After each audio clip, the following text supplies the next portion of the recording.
Nossas Bíblias, no Evangelho de Lucas, no capítulo de número 19, Lucas 19.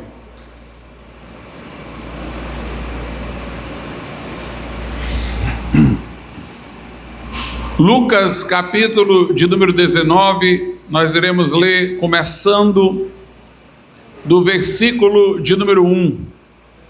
Evangelho de Lucas, capítulo 19, a partir do verso 1. Diz-nos assim a palavra de Deus: E tendo Jesus entrado em Jericó, ia passando.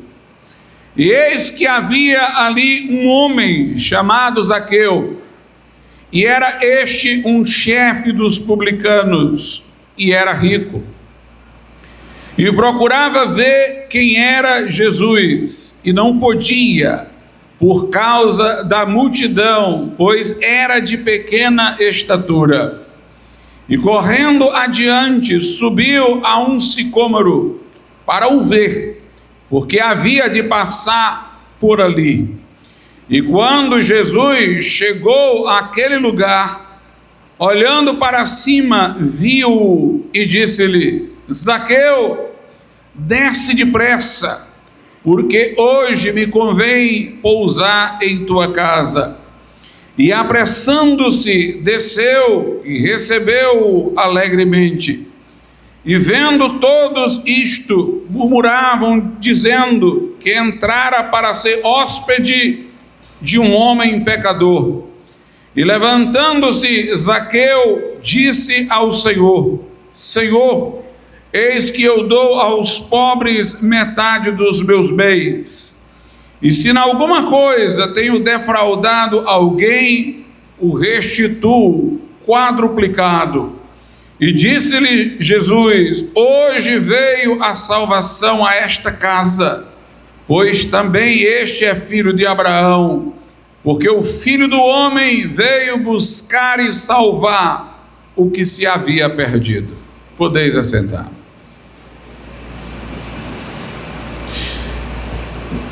Essa é a história de Zaqueu. Uma das coisas que chama-nos a atenção nos 4 evangelhos é como, em momentos em que Jesus estava cercado por uma multidão de pessoas, o narrador, o evangelista, destaca uma pessoa em particular, uma história particular, pessoal, de alguém, como neste caso. Zaqueu era um dentre tantos que estavam ali ao redor de Jesus Cristo.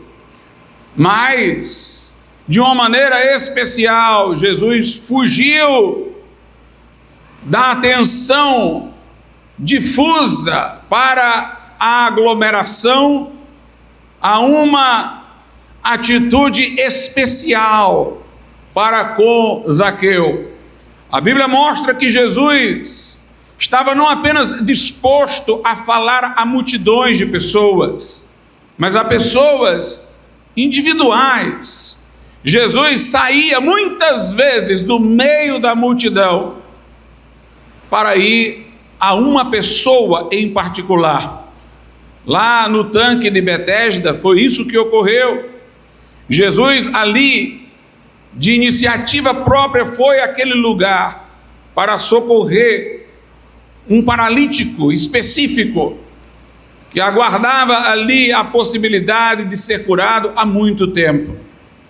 A Bíblia mostra que Jesus conversou com Nicodemos quando este lhe veio ao encontro à noite. Nós vemos que Jesus aproximou-se de uma mulher samaritana para lhe pedir água, que ela fora tirar do poço. Mas Jesus nem sequer da água bebeu no final da história. Ele usou a água, elemento em comum no interesse dele, da mulher, para fazer daquilo uma ilustração, para começar a falar a ela da água viva, da salvação que há por meio dele. Portanto, Jesus não era apenas uma pessoa que buscava aplausos, números, audiência. Jesus se interessava por pessoas em particular. Ele caminhava e Zaqueu, o cego, clamava em alta voz: Filho de Davi, tem compaixão de mim. A multidão repreendia Bartimeu, aqui me refiro ao cego Bartimeu. A multidão repreendia Bartimeu, pedia que ele se calasse, não gritasse alto, não incomodasse o mestre. Mas Bartimeu aumentou o tom de sua voz, gritou mais alto. E Jesus parou para dar atenção a Bartimeu e saber exatamente o que ele queria, que era poder ver porquanto era cego. E Jesus lhe abriu os olhos e deu-lhe vista. Nós temos a história, meus amados irmãos, de uma mulher com fluxo de sangue, que se pôs no meio da multidão e dizendo que não poderia chegar até Jesus, porquanto era difícil, o aglomerado de pessoas era grande, ela pelo menos queria tocar no seu manto. E quando ela tocou, ela foi curada. Jesus disse: alguém me tocou. Note, ele nos conhece individualmente. Os próprios discípulos disseram: Senhor, não há como identificar, uma multidão está ao teu redor, são muitos os que te tocam. Mas Jesus disse: alguém me tocou de uma maneira que de mim saiu virtude, saiu poder. A mulher identificou-se, trêmula, fora curada. E Jesus disse para ela ir em paz, que sua fé havia lhe transmitido a cura. Nós vemos Jesus atendendo a um centurião romano, sendo levado por um pai para ressuscitar a sua filha. Nós vemos, meus irmãos, que Jesus cuidava de pessoas. Ele não era um youtuber, ele não era um superstar, ele era alguém que estava condoendo-se pelo estado arruinado de pessoas, movendo-se por elas de íntima compaixão. A própria vinda de Jesus ao mundo, o Filho de Deus, um com o Pai, consubstancial ao Pai, que se fez carne e habitou entre nós, tomou a forma humana, a forma de servo, a própria vinda dele, quando ele esvaziou-se de sua glória e assumiu os limites da humanidade, foi para que ele pudesse fazer o que nenhum de nós havia feito: obedecer integralmente à lei de Deus, ser justo como homem aos olhos de Deus, perfeito, e nessa condição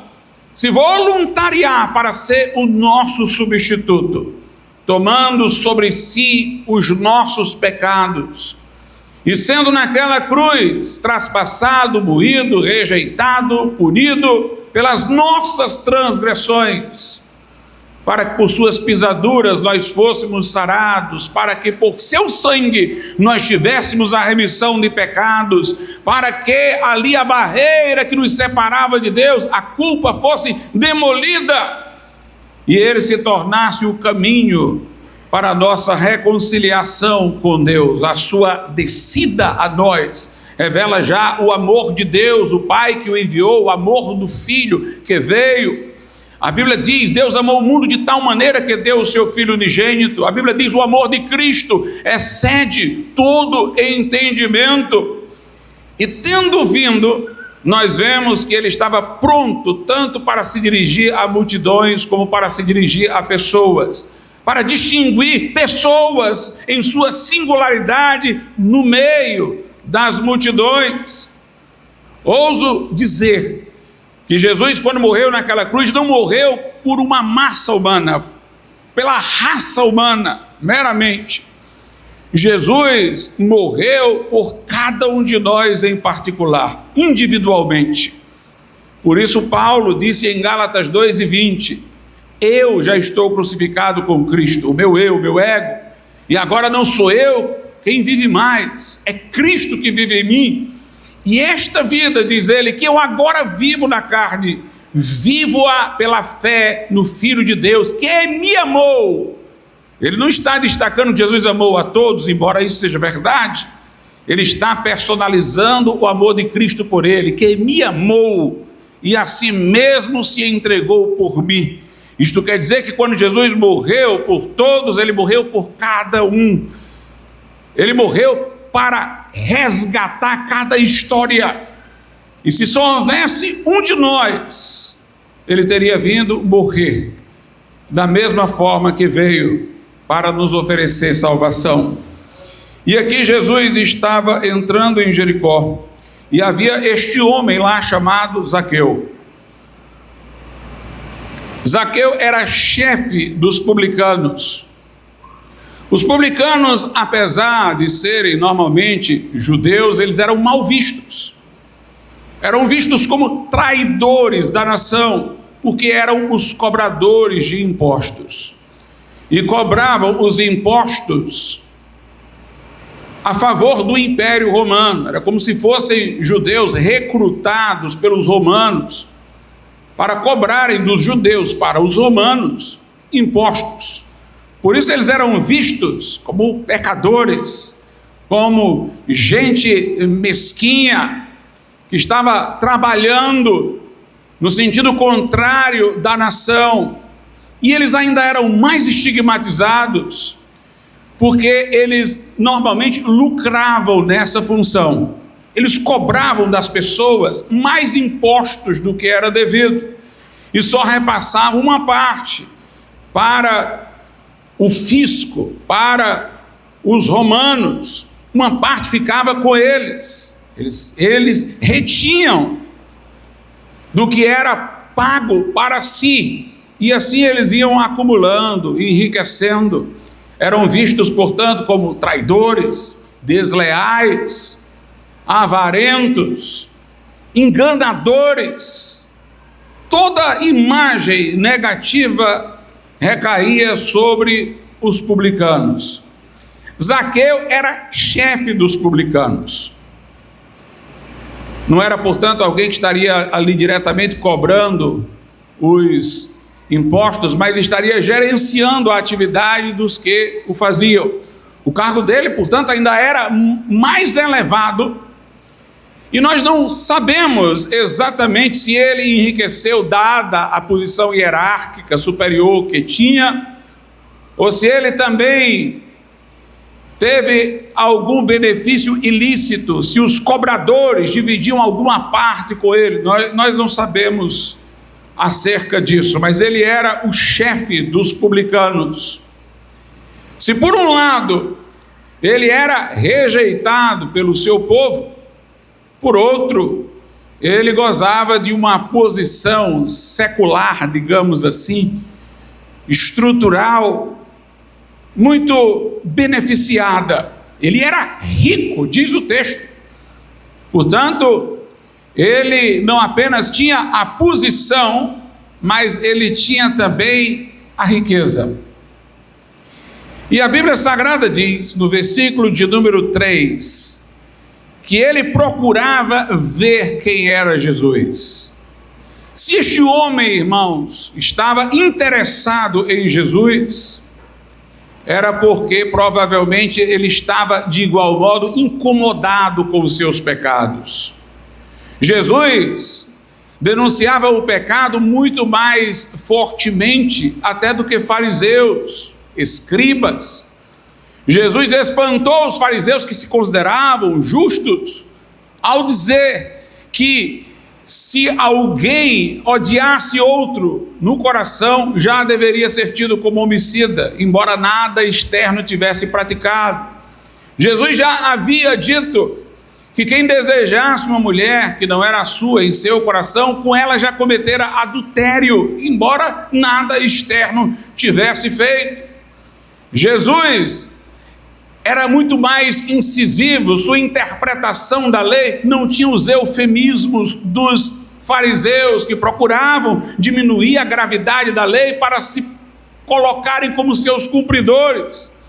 Jesus disse aos fariseus: vocês são hipócritas, cumprem pelo lado de fora, mas o coração de vocês está cheio de cobiça, dão esmolas para serem vistos pelos homens, buscam os aplausos, portanto vocês têm o ego na posição elevada, contra a regra do amor a Deus e ao próximo, que coloca o ego para trás. E se este Zaqueu quis saber sobre Jesus, tendo em vista as informações anteriores de que era chefe dos publicanos, de que era um homem rico na sua posição, nós podemos inferir que ele estava de alguma maneira já sentindo a culpa pelos seus pecados. Ele já estava num movimento de contrição. E ele quis ver Jesus, porque lá no fundo da sua alma havia uma sede relativa à sua própria salvação, ao perdão para os seus pecados. Havia um desejo de reconciliação com Deus. No final, Jesus disse que ele era filho de Abraão porque ele era judeu. Ele conhecia a lei de Deus, ele conhecia as promessas que Deus fizera a Abraão, Isaque e Jacó, a promessa messiânica. Ele sabia da história dos profetas que confrontavam a nação de Israel em seus pecados. E ele provavelmente estava sentindo o fardo da culpa. O vergão da culpa estava sentindo o agulhar na sua consciência. E houve uma remota expectativa de que Jesus Cristo poderia ser para ele o caminho de reconciliação com Deus. Ele procurava ver quem era Jesus. É interessante que Zaqueu, meus irmãos, não tinha doença. Ele não foi a Jesus como muitos para ser curado. Nenhuma menção a uma enfermidade de Zaqueu aqui aparece. Muitos procuravam Jesus por suas necessidades. Eram cegos, paralíticos, mulheres com fluxo de sangue, um pai com uma filha morta. Mas Zaqueu, teoricamente falando, ele, se fôssemos pensar apenas por necessidades humanas, não tinha necessidade de ir até Jesus, não iria sentir vontade de ir até Jesus. Ele era rico, ele estava bem de saúde, nada lhe faltava, mas ele procurou Jesus, ele procurou ver Jesus, ele queria saber sobre Jesus, porque ele estava sentindo o fardo da culpa de seus pecados, porque ele queria Jesus para a sua vida, para trazer sentido à sua existência. Ele tinha a curiosidade de saber se Jesus seria aquele anunciado pelos profetas, que traria a reconciliação do homem com o nosso Deus. Procurava ver quem era Jesus. O assunto dele não era ter alguma coisa de Jesus, era Jesus. O que ele estava à procura era da pessoa de Jesus, não de um benefício específico do ponto de vista material ou terreno que pudesse, através de Jesus Cristo, obter. Uma das coisas lamentáveis do nosso tempo é como as pessoas não têm interesse em Jesus.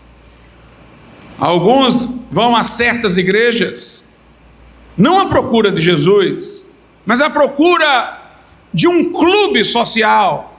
Estão em declínio clubes como Rotary, Lions, e as pessoas sentem uma necessidade de um agrupamento social para ter apoio, convívio, programações, entretenimento, e vão a uma igreja.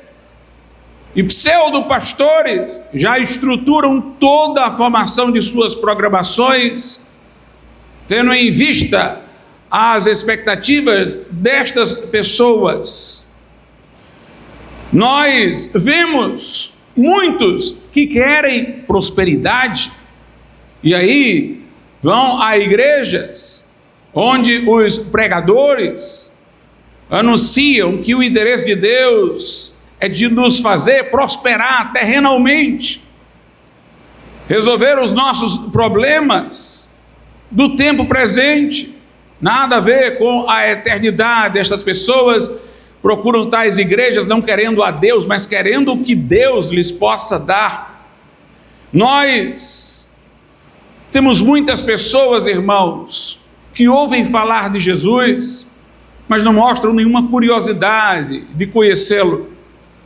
Nunca colocam nem sequer a pergunta se elas realmente acreditam que ele é o Filho de Deus encarnado ou se foi um mero filósofo, se sua morte foi uma morte vicária para nos substituir e levar os nossos pecados, ou se sua morte foi apenas um martírio, foi que ele foi injustiçado pelo seu povo, os judeus e pelos romanos, que o condenaram a um desinteresse. E pessoas com esse desinteresse nunca chegarão à salvação. Pessoas que não se perguntam, pessoas que não se incomodam, pessoas que não sentem o fardo dos seus pecados, pessoas que não querem saber quem Jesus é, atravessarão essa existência numa vida sem sentido, terminarão no pó e suas almas fracassarão eternamente longe de Deus. Mas Zaqueu procurava ver quem era Jesus. Não tendo enfermidade, já sendo rico, estava incomodado com os seus pecados e queria ver se Jesus Cristo seria aquele que o poderia perdoar e reabilitar a sua comunhão com Deus. É interessante o que é dito no versículo de número 4. E correndo adiante, subiu um sicômoro para o ver, porque havia de passar por ali. O versículo anterior diz que ele era baixinho, ele era de pequena estatura. Então ele sabia que se Jesus passasse com a multidão, ele não teria nem como ver Jesus, porque era de pequena estatura. Ele resolveu subir numa árvore para que eu o pudesse ver. Mas é interessante que a Bíblia diz que ele correu adiante, ele quis fazer isso antes de a multidão passar. Ele quis subir naquela árvore para ver Jesus Cristo lá de cima, e quis preparar este cenário sem testemunhas, porque eu quero que você pense um pouco. De certa maneira seria uma situação vergonhosa, vexatória. O chefe dos publicanos, um homem rico da cidade, pendurado em cima de uma árvore para ver Jesus. Ele queria ver Jesus, mas provavelmente ele não queria ser visto. Ele queria ver, mas ele não queria ser identificado lá em cima. Isso lhe traria risos, isso seria uma coisa humilhante. Então ele correu antes que a multidão pudesse estar lá, que pudesse testemunhar o que ele ia fazer. E ele subiu na árvore. De toda maneira, a árvore lhe possibilitaria ver Jesus e o ocultaria ao mesmo tempo. Mas aí a Bíblia diz no versículo de número 5: e quando Jesus chegou àquele lugar, olhando para cima, viu e disse-lhe: Zaqueu, desce depressa, porque hoje me convém pousar em tua casa. É interessante, irmãos, que Jesus sabia o nome dele. Jesus conhece cada um de nós. Jesus sabia o nome de Zaqueu. Jesus sabia onde Zaqueu estava. Exatamente quando chegou no local, Jesus olhou para cima. Jesus o avistou. Jesus o identificou pelo nome. Provavelmente seria, talvez, em situação normal, constrangedor. Era melhor que tivesse visto um homem lá em cima e não dito o nome. Todos ali saberiam quem ele era, uma vez que seu nome fosse pronunciado. Mas Jesus conhece a cada um de nós pelo nome. A Bíblia, irmãos, ela cuida de contar histórias pessoais, como a história de Zaqueu, como a história de Bartimeu, como a história da mulher com fluxo de sangue, como a história da filha de Jairo, porque Deus está interessado em pessoas.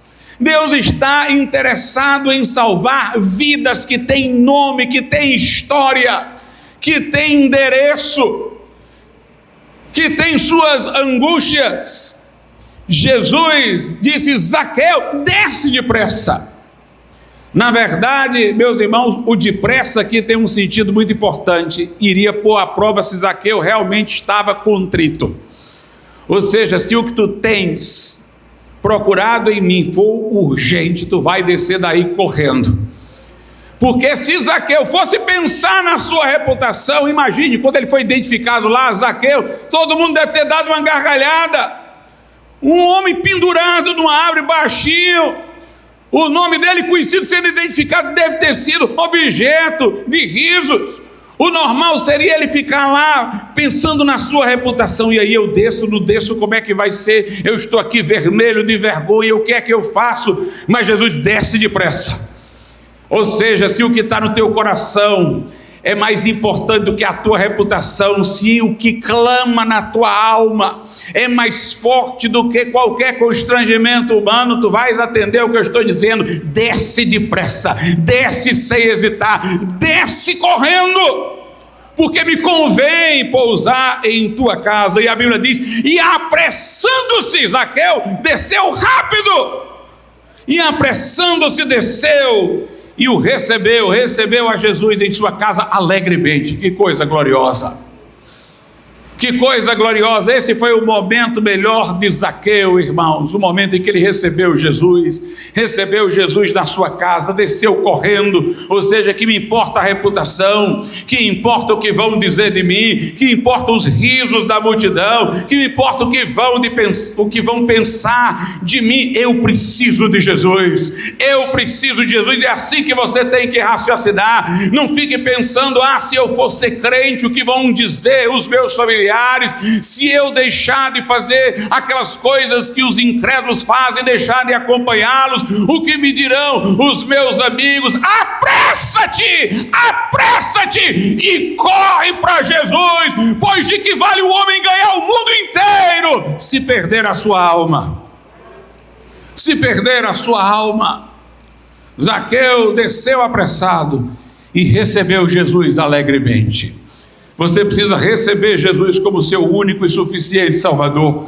A Bíblia diz em João 1, ele veio para o que era seu e os seus não receberam, os judeus, mas a todos quanto receberam, não interessa se é judeu, grego, brasileiro, a todos quanto receberam a Jesus, deu-lhes o poder de serem feitos filhos de Deus, e os tais renasceram, agora não da carne nem do sangue, mas nasceram de novo de Deus, nasceram de novo espiritualmente. Lá no Apocalipse a Bíblia fala de Jesus à porta de uma igreja que vive só de sua riqueza e glamour, e Jesus está lá dizendo, eis que eu estou à porta e bato, se alguém abrir a porta eu entrarei, cearei com ele e ele comigo. Aqui, meus irmãos, nós vemos Zaqueu descendo apressadamente, recebendo Jesus alegremente. Paulo disse, para mim o viver é Cristo e o morrer é ganho. Paulo disse, pela excelência do conhecimento de Cristo Jesus, meu Senhor, eu perdi todas as coisas,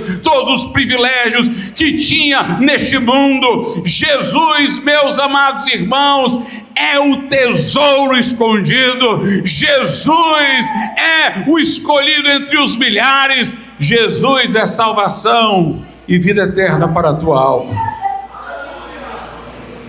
Diz aqui o texto no versículo 7, vendo todos isto, murmuravam dizendo que entrara para ser hóspede de um homem pecador. Os da multidão começaram a dizer, ele vai entrar na casa de Zaqueu? Ele vai realmente entrar na casa desse que é chefe dos publicanos? Desse que enriqueceu dessa maneira suspeita? Ele vai entrar lá na casa de um homem pecador?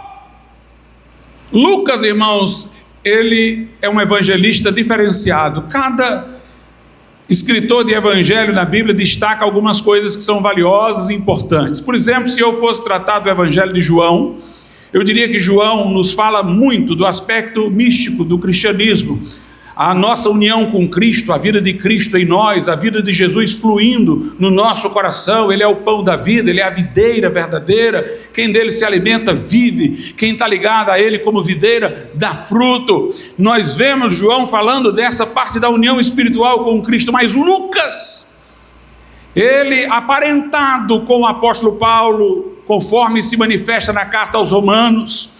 Ele faz questão de mostrar que Jesus veio salvar pecadores, e todos nós somos pecadores, e todos nós somos transgressores. Lucas quer mostrar como a salvação se dá por meio do arrependimento e da fé, da vinda a Jesus. Essa história mostra plenamente, ele selecionou essa história para contar. Mas veja o que Lucas diz, por exemplo, no capítulo de número 15, o que ele narrou, em Lucas 15, a partir do versículo 1. E chegavam-se a ele todos os publicanos e pecadores para o ouvir. E os fariseus e os escribas, cena muito semelhante, murmuravam dizendo: este recebe pecadores, come com eles.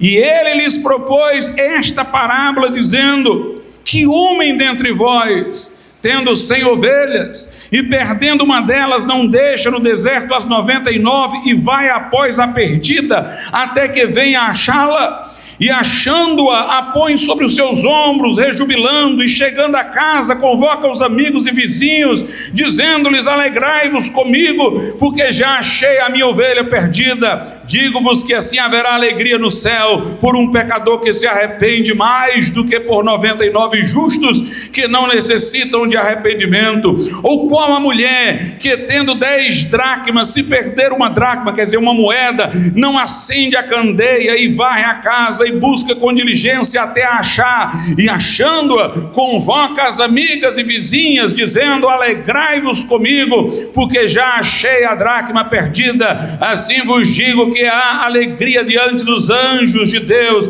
por um pecador que se arrepende. Se você prestar atenção, as duas coisas que são enfatizadas na história de Zaqueu estão aqui. Primeiro, que Jesus veio para os pecadores. Segundo, que ele considera individualmente cada um de nós. Estavam aqui os fariseus, estavam aqui os escribas murmurando: ele está indo à casa de pecadores, ele come junto com os pecadores, ele anda com os pecadores. Jesus então vai mostrar que ele veio para os pecadores, como ele diz noutra passagem: o médico não veio para os sãos, veio para os doentes, e eu vim chamar não justos, mas pecadores ao arrependimento. Não somente ele vai mostrar isso, mas ele vai mostrar a singularidade do seu amor. Ele diz: que homem há que, tendo 100 ovelhas, uma se desgarrando, não deixa as 99 lá no aprisco e sai pelo deserto à procura de uma só? Ou seja, ele não quer saber apenas de números. É só uma que faz falta, não há importância. Não, ele vai atrás de cada uma. O pastor conhece cada ovelha, sabe a aparência. Naquele tempo os pastores davam nome às ovelhas, conheciam individualmente cada uma, e Jesus disse: ele deixa as 99, um bom pastor deixa e vai à procura da ovelha que se desgarrou. E quando ele encontra, ele chama os amigos, ele volta com ela no ombro jubilando. Ele em casa chama amigos, chama vizinhos, e ele disse: se alegrem comigo, porque eu encontrei a minha ovelha. Uma mulher que tem 10 dracmas, 10 moedas, se perder uma, ela vai procurar por essa moeda, vai levantar uma candeia, vai acender uma lamparina, vai varrer a casa até achar, e depois vai chamar as suas vizinhas, porque quando o marido chegar não vai dar carão, porque ela perdeu a moeda. Vai convidar as vizinhas para se alegrarem com ela, porque ela achou a moeda que se perdeu. Assim também Jesus disse: há mais alegria no céu por um pecador que se arrepende do que por 99 justos que não necessitam de arrependimento. O amor dele é personalizado, é individual, é por cada um de nós, é pelos pecadores. Quando Jesus falava isso: eu não vim chamar justos, mas pecadores ao arrependimento, ele não queria dizer que havia justos. Ele estava dizendo aos fariseus, em outras palavras, o seguinte: se vocês se consideram justos, então a minha mensagem não tem nada a dizer a vocês, porque eu vim chamar pecadores. Não é que os fariseus não eram pecadores, mas é que eles tornavam a mensagem de Jesus para eles inútil, por terem a presunção de que eram justos, sem sê-lo. Na verdade, em João capítulo 9, no final, Jesus vai dizer assim aos fariseus: Jesus vai dizer: eu vim para que os que são cegos vejam, e para que os que veem fiquem cegos. O que Jesus queria dizer é o seguinte: eu vim para que os pecadores, os cegos, possam enxergar. E eu vim para mostrar que os que veem, os que pensam que veem, sejam desmascarados como cegos, na verdade. Porque todos pecaram e destituídos estão da glória de Deus, porque não há um justo, nem um sequer. Aqui em Lucas ainda, ele vai contar logo em seguida essa parábola das dracmas, da ovelha perdida, a parábola do filho pródigo, que abandonou a casa de seu pai, pediu antecipação da herança. Ao pedir antecipação da herança, era como se estivesse declarando seu pai já morto, porque queria aquilo que lhe deveria ser transmitido só depois da morte do pai. Pediu por antecipação, queria considerar o pai como morto, tanto que foi para um lugar distante, em que ninguém o conhecia, para ninguém associá-lo com o pai, para ali ele formar a sua identidade livremente, divorciada da família, de onde veio, e gastou tudo que recebeu do pai dissolutamente, perdeu tudo que tinha. Os seus amigos o abandonaram, ele, buscando ter o que comer, foi trabalhar cuidando de porcos, e recebia um pagamento tão incapaz de satisfazer suas necessidades, que ele desejava comer a comida que os porcos comiam, até que a Bíblia diz, ele caiu em si, ele viu de repente sua miséria, ele disse: olha, na casa de meu pai, um empregado vive melhor do que eu estou vivendo. Levantar-me-ei, essa expressão é importante e eu vou salientá-la mais adiante. Ele disse: levantar-me-ei, uma decisão tem que ser tomada. E disse o filho pródigo: levantar-me-ei, irei ter com meu pai, direi: pai, pequei contra o céu, contra ti, eu não sou digno mais de ser chamado teu filho, mas recebe-me pelo menos como um dos teus empregados. Quando ele estava a caminho, o pai o avistou de longe, porque o pai já o esperava, porque Deus está esperando você vir a ele.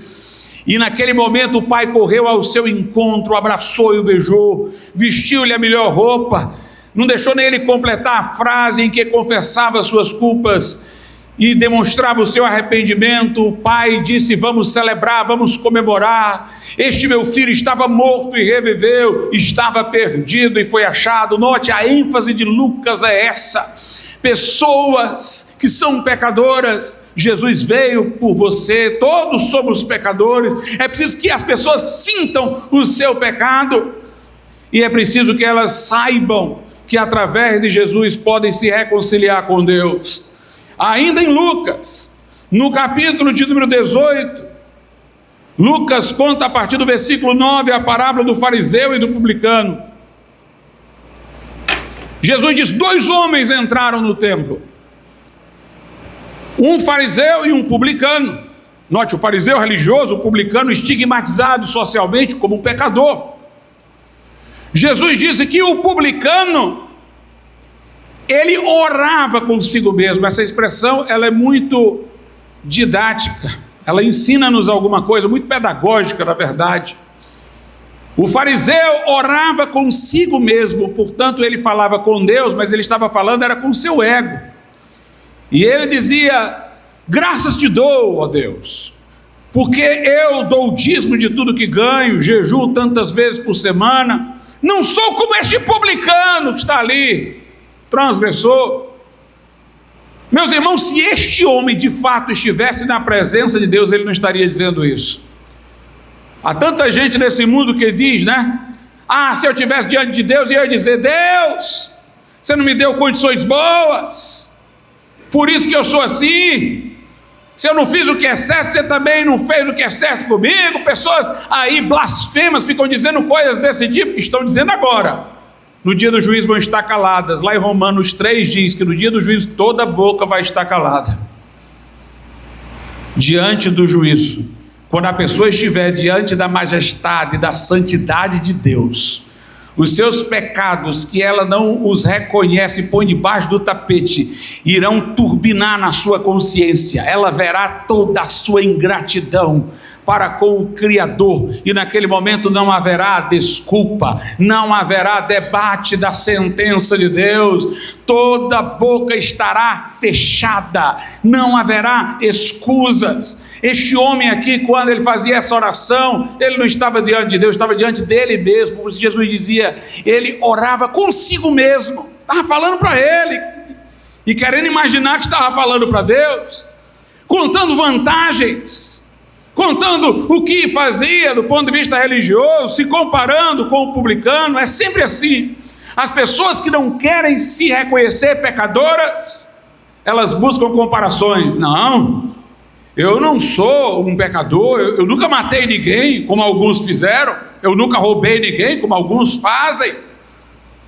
Ela fala dos pecados que os outros cometem, e ela omite os pecados que ela comete.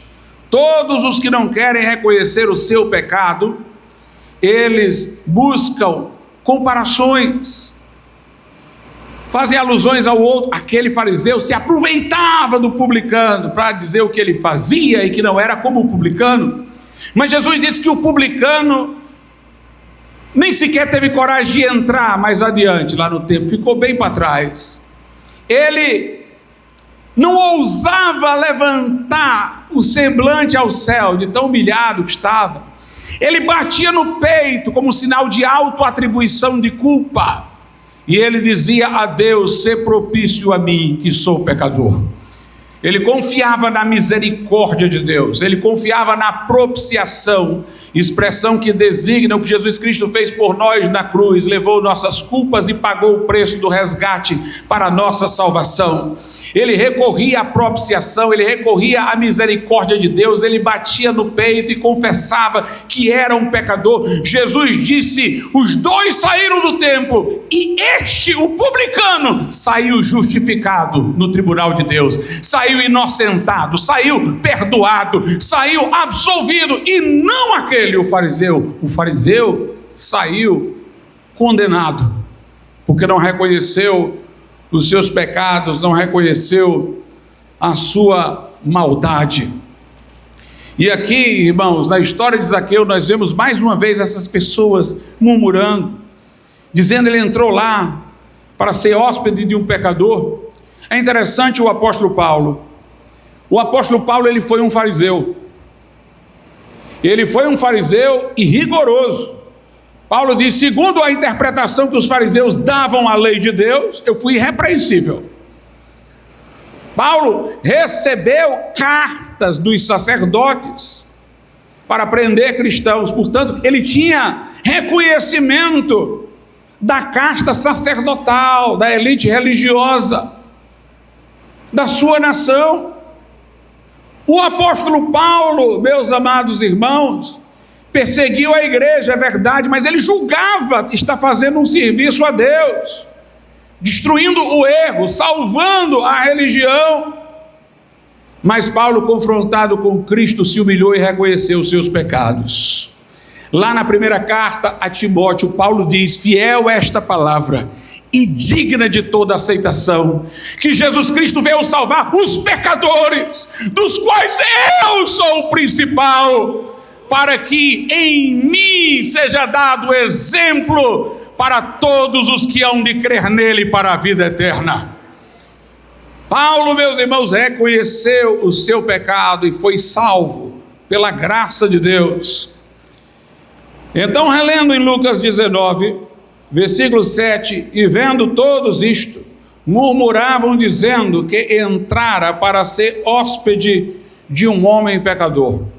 Notemos, aqui diz todos, mas quem levantava essas questões eram os líderes da nação, que rejeitavam Jesus. Vamos ver o que a Bíblia diz sobre esses líderes.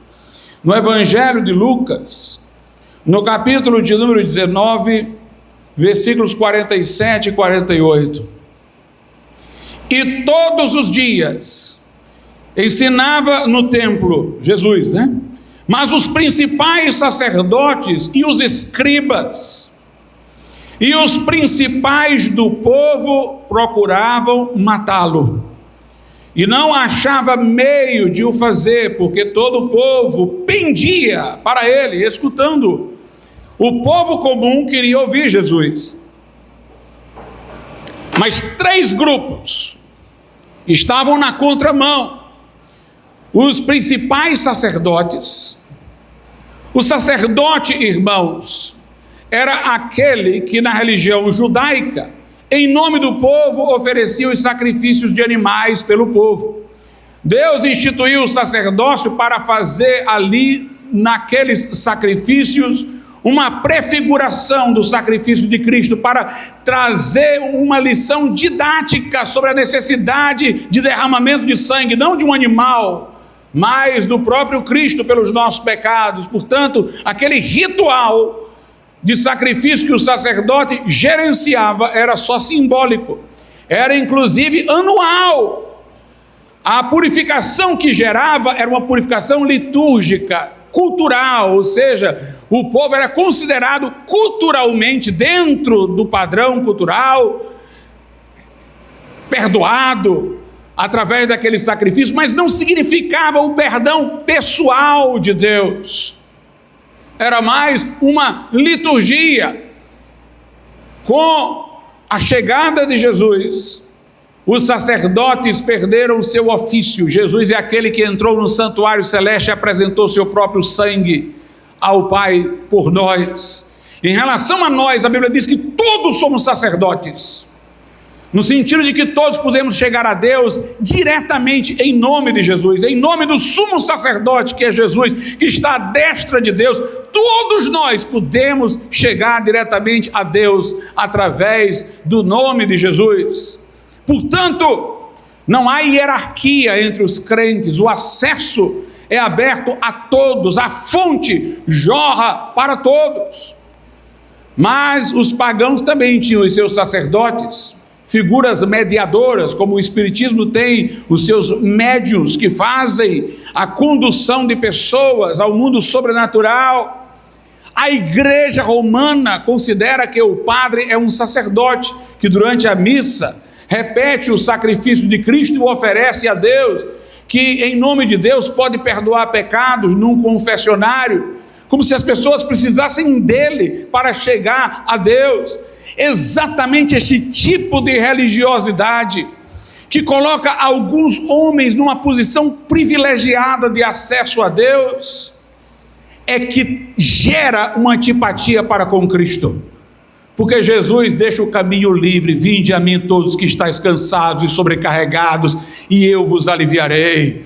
Jesus não nomeou nenhum de nós alguém que vai se colocar entre nós e ele, porque há um só Deus, diz Paulo, e um só mediador entre Deus e os homens, Jesus Cristo homem. As religiões institucionais, sacerdotais, costumam se colocar contra a mensagem do Evangelho, porque elas falam de privilégios de certos personagens, bispos, papas, sacerdotes, e a mensagem da cruz é: quem quiser venha e beba de graça da água da vida. A mensagem da cruz é aquela que Jesus disse à mulher samaritana: se você me pedir, eu te dou. Você me pede água viva e eu te dou. E se você beber da água que eu te dou, ela se fará dentro de ti uma fonte a jorrar para a vida eterna. Religiões que criam essa intermediação costumam ter antipatia com a mensagem de Cristo. Depois vem os escribas, e diz: e todos os dias ensinavam no templo, mas os principais dos sacerdotes, os escribas eram os intelectuais judeus, os filólogos, os entendidos das tradições, eram os intelectuais. Meus irmãos, hoje nós vemos os intelectuais deste mundo repudiando o cristianismo. Nós vemos muitas vezes nas universidades um ambiente hostil ao cristão. São esses que se envaidecem de sua cultura secular, de seus privilégios acadêmicos, que muitas vezes estão perseguindo o povo de Deus. E os principais do povo, ou seja, as autoridades, os que detêm poder e ambicionam ter poder absoluto, os césares, os ditadores, os líderes de regimes totalitários, não gostam de lembrar que existe a soberania de Deus acima deles, que eles estão debaixo da lei moral que Deus estabeleceu, que eles vão prestar contas com Deus. São os tiranos, são os intelectuais soberbos, são as religiões que criam as estruturas de manipulação, que querem impedir o povo de ir a Cristo.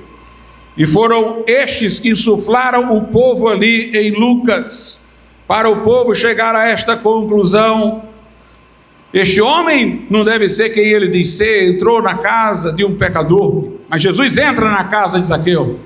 Jesus não está preocupado com o que vão achar dele ou deixar de achar. Jesus não está preocupado com a reputação.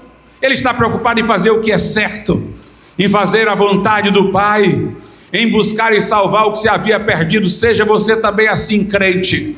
Não se dobre para manter reputação, não se dobre para manter aplausos, não se dobre para se ambientar em circunstâncias, não se dobre para não perder privilégios, mas mantenha-se firme. Mantenha-se firme, porque se tirarem tudo de nós, só tiraram o que nós não vamos levar para o céu. O que eles não podem tirar de nós é Jesus. A nossa vida está oculta com Cristo em Deus. Aleluia, aleluia. Podem nos levar à fogueira, ela só será um trampolim para chegarmos nos braços de Jesus. Ela só será um caminho mais curto para estarmos no céu com Ele. Não se dobre. E aqui nós vemos o seguinte, versículo 8 de Lucas 19: e levantou-se Zaqueu. Jesus já tinha entrado lá. Zaqueu se levantou da cadeira. É isso que eu estou dizendo, você tem que se levantar, tem que tomar uma decisão. Não é só subir na árvore para ver, não. Não é só correr adiante para ver lá de cima da árvore, não.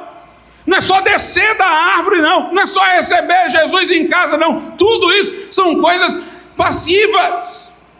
Tem que dar uma resposta, tem que responder a mensagem, tem que se levantar. O filho pródigo disse: levantar-me-ei, irei ter com meu pai. Eu tomei uma decisão, eu vou me levantar daqui, eu vou deixar aqui os porcos, eu vou deixar isso daqui e eu vou a caminho, levantar-me-ei e irei ter com meu pai. Tem que tomar uma decisão.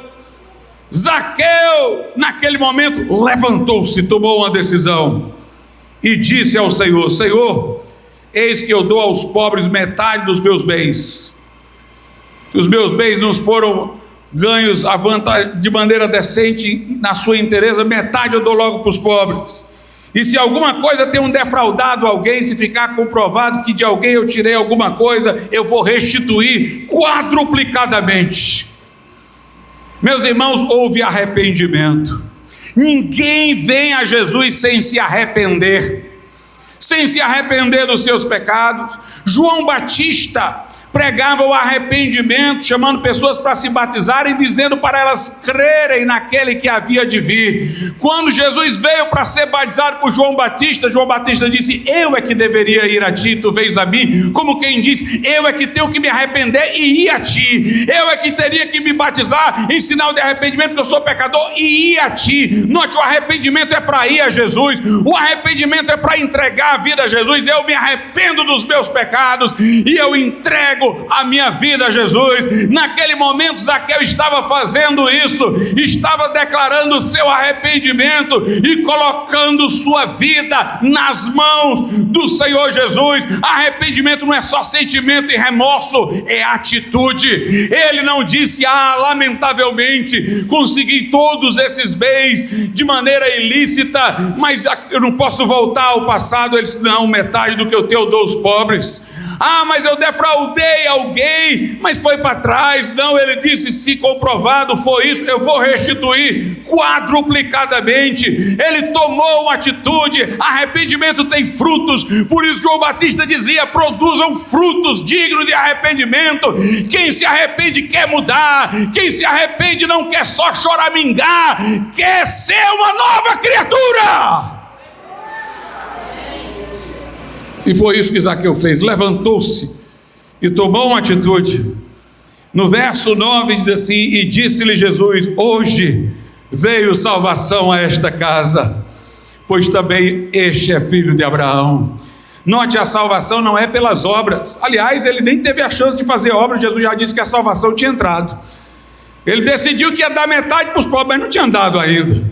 Ele disse: se eu tiver defraudado alguém, vou restituir. Nem tinha feito nada ainda. Mas Jesus disse: a salvação já chegou. A salvação, ela é pela obra de Cristo e não pelas nossas. Mas nós recebemos a salvação quando estamos arrependidos dos seus pecados. O que ele declarou que ia fazer era uma expressão de seu arrependimento. Naquele exato momento de seu arrependimento, entrega da vida a Jesus, ele foi salvo. Note que Jesus faz uma demarcação temporal. Hoje, não foi ontem não, e nem será amanhã. Hoje, agora, entrou salvação nessa casa. Entrou salvação nessa casa. A salvação, irmãos, ela é num momento decisivo. Lá em 2 Coríntios, no capítulo de número 6, a Bíblia diz assim, a partir do verso 1: e nós, cooperando também com ele, vos exortamos a que não recebais a graça de Deus em vão, ou seja, a oferta da graça de Deus em vão, que é a salvação, porque diz: ouvite em tempo aceitável, socorrite no dia da salvação. Eis agora o tempo aceitável, eis aqui agora o dia da salvação. A salvação não é um processo lento, a salvação vai ser recebida por você na hora que você tomar uma decisão. Se você disser hoje não, amanhã, você não recebeu salvação hoje. Se você disser hoje eu melhorei um pouco, eu passei a gostar mais, você não vai receber a salvação por doses homeopáticas. Você vai receber a salvação quando você se levantar, quando você tomar uma decisão e dizer: eu me arrependo dos meus pecados, Jesus recebe a minha vida, salva a minha vida nesta hora, numa hora definida. Vai entrar a salvação na tua alma. Vai entrar a salvação na tua alma. E Jesus completa: porque o Filho do Homem veio buscar e salvar o que se havia perdido. Primeiro ele veio buscar e salvar o que se havia perdido, fazendo o homem, levando sobre si os meus e os teus pecados, sendo atravessado num madeiro por aquilo que éramos nós que merecíamos. Ali ele sangrou e verteu o seu sangue para a remissão das tuas culpas. Ressuscitou ao terceiro dia para lá diante do Pai ser o teu advogado, o fiador da aliança, o mediador da tua relação com Deus. E ele, através do Espírito Santo, está buscando o teu coração. Ele está falando hoje no teu íntimo. Ele te trouxe aqui por meios que você desconhece. E ele está chamando você ao arrependimento, a se levantar, a tomar uma atitude, uma decisão, entregar a sua vida a Jesus. E hoje, se você fizer isso, vai entrar salvação no teu coração. É interessante, quem entrou naquela casa foi Jesus. No final ele diz que o que entrou foi a salvação. A salvação não é algo que Jesus dá, é algo que Jesus é. Cristo em vós, a esperança da glória. Quem tem o Filho de Deus tem a vida, quem não tem o Filho de Deus não tem a vida. O viver é Cristo e o morrer é ganho. O céu para nós não é simplesmente um lugar, é estar com Cristo. Vida de paz é Jesus no nosso coração. Jesus é aquele de quem nossa alma sente sede. Zaqueu procurou ver quem era Jesus. É Jesus a resposta para a tua alma. Vamos ficar de pé.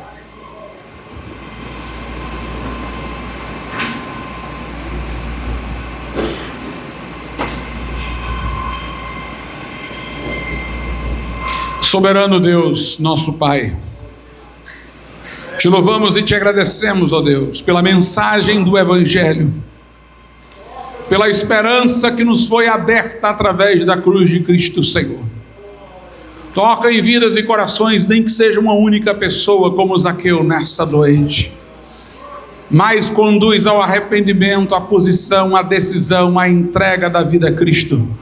Ó Deus, que possa depressa sair da sua condição e receber Jesus alegremente, Senhor. Opera nessa noite, toca em vidas, chama corações que não resistam à tua graça. É o que eu te peço em nome do Senhor Jesus. Amém.